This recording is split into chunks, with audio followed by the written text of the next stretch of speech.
एक deputy CM जिसने प्यार की खातिर बदला अपना धर्म और बन गया मुसलमान। 2008 में हरियाणा के डिप्टी सीएम चांद मोहम्मद और फिजा की ये लव स्टोरी। अब सियासत की इस लव स्टोरी में प्यार, नफरत, ग्लैमर, धोखा और पॉलिटिक्स के अलावा अगर कोई एक चीज और थी तो वो था जुर्म।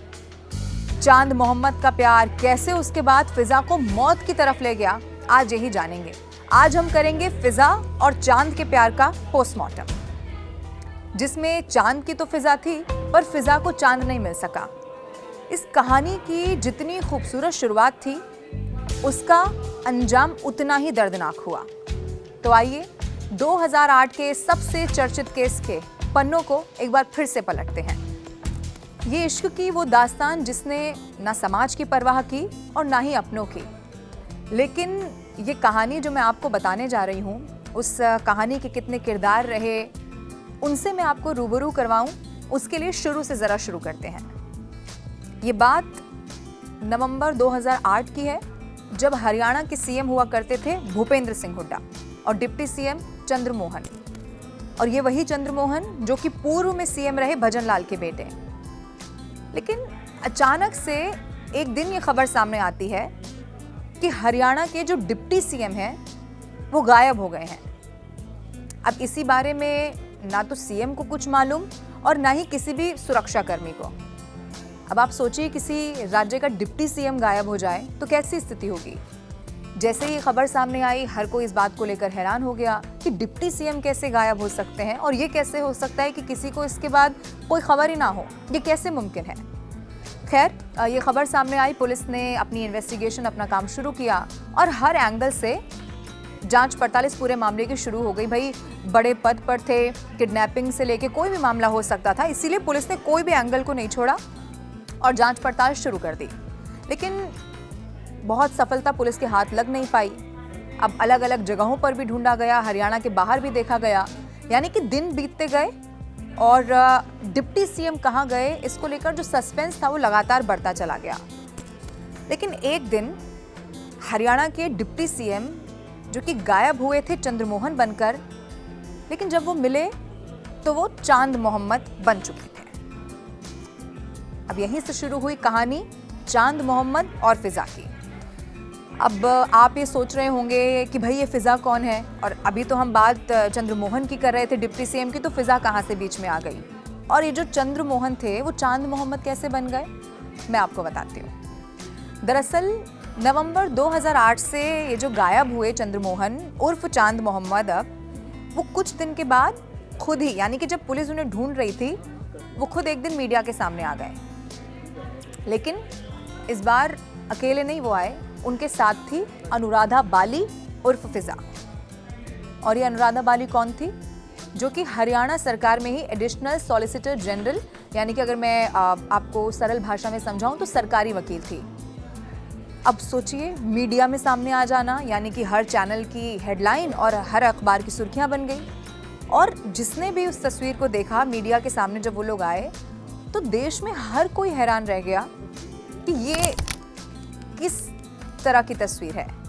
और मैं आपको बता दूं कि उन्होंने खुद मीडिया के सामने जब वो आए तो उन्होंने खुद इस बात का ऐलान किया, चंद्रमोहन ने, कि जो चंद्रमोहन डिप्टी सीएम जो गायब हुए थे चंद्रमोहन होकर, वो अब चांद मोहम्मद हैं, और जो अनुराधा बाली हैं वो अब फिजा हो चुकी हैं। यहीं पर बात खत्म नहीं हुई। उन्होंने बताया कि उन दोनों ने शादी कर ली और इसीलिए इस्लाम कबूल कर लिया। अब आप ज़रूर ये सोच रहे होंगे कि अगर शादी करनी थी तो फिर धर्म क्यों बदला, भाई वैसे ही शादी कर लेते। तो मैं आपको बता दूं कि जो चंद्रमोहन थे वो पहले से ही शादीशुदा थे, और सिर्फ शादीशुदा नहीं थे, उनके 2 बच्चे भी थे। अब क्योंकि दूसरी शादी अगर उन्हें करनी थी तो इस्लाम के हिसाब से वो कर सकते थे, तो उन्होंने इस्लाम कबूल कर लिया। और फिर बताया गया कि 2 दिसंबर 2008 को, यानी कि नवंबर में वो गायब हुए थे, कुछ दिन बाद वो आ गए और तब तक दिसंबर शुरू हो चुका था, क्योंकि पूरी घटना नवंबर के लगभग आखिरी हफ्ते की बताई जाती है। फिर जब वो दिसंबर में सबके सामने आए, 2 दिसंबर को वो निकाह कर चुके थे। अब सुर्खियां बटोरी गई, हेडलाइन बनी। अब क्योंकि मामूली व्यक्ति तो वो थे नहीं, राज्य के डिप्टी सीएम थे, और दूसरी तरफ जैसा मैंने आपको बताया एक बड़े राजनीतिक परिवार से संबंध रखते थे। और जैसे ही खबर सामने आई तो फिर वही हुआ जिसका चांद मोहम्मद को, जो चंद्रमोहन थे, उन्हें शायद डर भी नहीं था। जो सीएम थे उस वक्त भूपेंद्र सिंह हुड्डा, उन्होंने इस डिप्टी सीएम के पद से उन्हें बर्खास्त कर दिया। लेकिन चांद और फिजा की जो मोहब्बत थी उस पर चंद्रमोहन उर्फ चांद ने कुर्सी को कुर्बान करने में कोई परहेज नहीं की। और मैं बता दूं, कोई मलाल भी उनको नहीं हुआ। अब हर गली, हर मोहल्ले में इसी मोहब्बत की चर्चाएं होने लगी। और सबसे बड़ी बात पता है क्या थी? सबसे बड़ी बात ये थी कि सब कुछ मीडिया के सामने होता रहा। यानी कि जब एक बार उन्होंने ऐलान किया कि भाई हमारी शादी हो गई है, इस्लाम कबूल कर लिया है, उसके बाद कभी छुपते छुपाते उन्होंने ये मोहब्बत नहीं की। सबके सामने हमेशा खुलकर अपने प्यार का इजहार किया। लेकिन ये कहानी जो वैसे ही किसी फिल्म की तरह लग रही थी, इस कहानी में इतनी जल्दी एक ट्विस्ट आ जाएगा, ये शायद किसी ने नहीं सोचा था।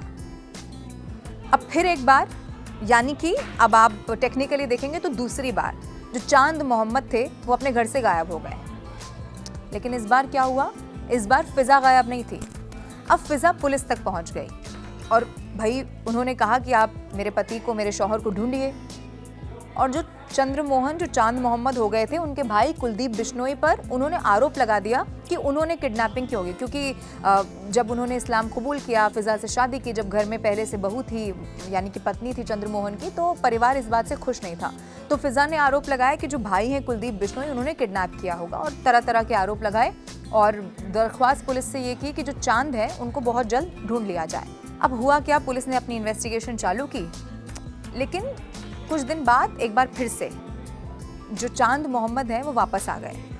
लेकिन इस बार वो फिजा के पास नहीं गए। यानी कि जब वो वापस आए तो उन्हें अपने घर फिजा के पास आना चाहिए था ना। लेकिन वो अपने पुराने परिवार, यानी कि जो उनकी पत्नी और बच्चे, पहले से 2 बच्चे थे, वो उनके पास चले गए। अब आप सोचिए, हर तरफ किसी फिल्म या ड्रामे की तरह जिस प्रेम कहानी की चर्चा हो रही थी, जिस इश्क की, जिस मोहब्बत की चर्चा हो रही थी, वो अगर आप दिन के हिसाब से देखेंगे तो 40 दिन से ज़्यादा टिक नहीं पाई। अब क्योंकि इस्लाम के मुताबिक निकाह हुआ, तो उसी के मुताबिक एक दिन ऐसा आया जब चांद मोहम्मद ने फिजा को व्हाट्सएप के जरिए 3 तलाक दे दिया। अब तब तक बताया जाता है कि वो एक ही साथ चंडीगढ़ के ही सेक्टर 44C में रह रहे थे। लेकिन आप सोचिए कि जितनी जल्दी ये सब कुछ शुरू हुआ, शायद उससे भी जल्दी ये सब कुछ खत्म हो गया। अब जल्दबाजी में हुआ या ज़माने की नज़र लग गई, ये तो नहीं जानते। हालांकि फिजा ने इस तलाक को मानने से इनकार कर दिया और फिर अपनी जो सारी कानूनी लड़ाई है वो फिजा ने लड़नी शुरू कर दी। अब सबसे बड़ा एक ऐलान हुआ जो फिजा ने खुद किया, और वो ये तब हुआ जब उन्होंने कहा कि जहां से भी चंद्रमोहन उर्फे जो चांद मोहम्मद हैं वो चुनाव लड़ेंगे, वो उन्हीं के सामने चुनाव लड़ेंगे। यानी कि खुली चुनौती उन्होंने राजनीतिक तौर पर भी दे दी। लेकिन ये हो नहीं पाया। ऐसा इसीलिए क्योंकि उससे पहले ही एक ऐसी खबर सामने आ गई जिसने एक बार फिर से हर किसी को हिलाकर रख दिया। और अभी मोहम्मद और फिर जो बेवफाई की कहानी थी, जो 2008 से, मैंने आपको बताया, नवंबर से शुरू हुई, वो अब 2012 में पहुंच चुकी थी। यानी कि वो कानूनी लड़ाई जो है फिजा अपनी लड़ रही थी, और ये 2012 की अब बात है। जिस चांद में उस वक्त फिजा खो जाना चाहती थी, वो फिजा खुद एक दिन इस तरह से खो जाएंगी, शायद ये किसी ने सोचा नहीं था। अब ये बात है 6 अगस्त 2012 की, और 6 अगस्त को एक खबर मिलती है कि जो अनुराधा बाली उर्फ फिजा हो गई, वो अब इस दुनिया में नहीं है। और ये किसने बताया? ये खुद बताया फिजा के चाचा सतपाल ने। जब चाचा फिजा के घर पर पहुंचे तो रूम का दरवाज़ा अंदर से लॉक था। किसी तरह वो तोड़कर अंदर पहुंच गए। जब पहुंचे तो शायद चाचा को भी इस बात का अंदाज़ा नहीं था, और ना उन्होंने कभी ख्वाब में सोचा होगा कि उनकी भतीजी, जिससे 5 दिन पहले उनकी फ़ोन पर बात हुई और उसके बाद से जो फ़ोन है वो बंद आ रहा था, वो उनकी बच्ची अब इस दुनिया को अलविदा कह चुकी हैं। उन्होंने खुद बताया, जब पुलिस भी पहुंची तो देखा कि बेडरूम में बेड पर ही अनुराधा यानी कि फिजा की लाश पड़ी हुई थी, और कमरे में सारा सामान जो है वो अपनी जगह था। यानी कुछ भी उथल पुथल नहीं था, कोई ऐसी ज़ोर ज़बरदस्ती, ना कोई ऐसी एंट्री वहाँ पर दर्ज की गई कि कोई ज़बरदस्ती घर के अंदर घुसा हो। लेकिन आप जानते हैं, जो बदबू आ रही थी वो ऐसी थी कि शव सड़ चुका हो। अब पुलिस ने अपना काम शुरू किया और आत्महत्या के साथ साथ कत्ल के एंगल से भी जो जांच है वो शुरू कर दी। फिर क्या हुआ, फिर विस्टा रिपोर्ट सामने आई कुछ दिन के बाद। और आप हैरान हो जाएंगे ये जानकर कि जब विस्टा रिपोर्ट सामने आई तो ये मालूम हुआ कि जो मौत है वो आत्महत्या है, यानी कि अपनी ज़िंदगी खुद ही फिज़ा ने ख़त्म की। और वो कैसे की? सल्फास जानते हैं ना, जो आप नॉर्मली सल्फास जिसे चूहे मारने की दवाई कहा जाता है, जिसमें चूँकि सल्फास उसमें होता है। अब वो चूहे मारने की दवाई फिज़ा ने खाई, जिसकी शीशी भी बाकायदा उस कमरे से बरामद हुई। और आप सोचिए इस सल्फास को भी किसके साथ मिलाया गया? अल्कोहल के साथ, जो ज़्यादा ख़तरनाक हो गया और इतना ख़तरनाक हुआ कि फिज़ा की जान ही चली गई। अब जब विस्टा रिपोर्ट सामने आ गई तो पुलिस ने आत्महत्या करार दे दिया और फिर ये जो पूरी फाइल थी वो क्लोज हो गई। लेकिन अब उस वक्त जो जर्नलिस्ट ये कवर कर रहे थे, चूँकि बाद में इन्वेस्टिगेशन भी हो ही रही थी और उस वक्त तो अखबार की हेडलाइन थी, फ्रंट पेज पे खबरें छप रही थी, तो उस वक्त बताया गया कि एक और सवाल था जिसका जवाब आज तक नहीं मिला। आप जानते हैं जब पुलिस इस कमरे को खंगाल रही थी तो वहाँ से 92 लाख कैश मिला। इतना ही नहीं था, 1.5 किलो सोने के जेवर मिले, यानी कि अगर आप पूरा देखेंगे तो करोड़ों की संख्या में, यानी कि तादाद जो आंकड़ों में बताई गई रकम, वो करोड़ों के रकम के साथ वहाँ पर चीज़ें मिली। प्रॉपर्टी के कुछ दस्तावेज भी बताए जाते हैं। अब सवाल वहाँ पर ये उठा कि फिज़ा कुछ ऐसा काम नहीं करती थी, परिवार में कोई ऐसा स्ट्रॉन्ग था नहीं, तो फिज़ा के पास इतने सारे पैसे कहाँ से आए? ये गहने फिज़ा को किसने दिए? सोना नहीं, चांदी भी वहाँ पर था।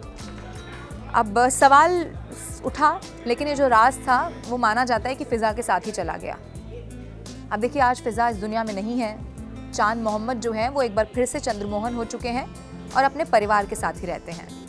लेकिन आज भी ये वो कहानी है जो आज मैंने आपको सुनाई, जो चंद्रमोहन का पीछा नहीं छोड़ती है। हालांकि इस पर बात करने से जायज़ है, वो हमेशा इनकार कर देते हैं, लेकिन जब इतिहास के पन्नों को पलटा जाता है तो वो दास्तान लगता है मानो कल ही की बात हो कि ये सब कुछ कल ही हुआ है। ये कहानी थी चांद मोहम्मद और फिज़ा की। इसी तरह आपसे फिर मुलाकात होगी और फिर करेंगे किसी और प्यार का पोस्टमार्टम।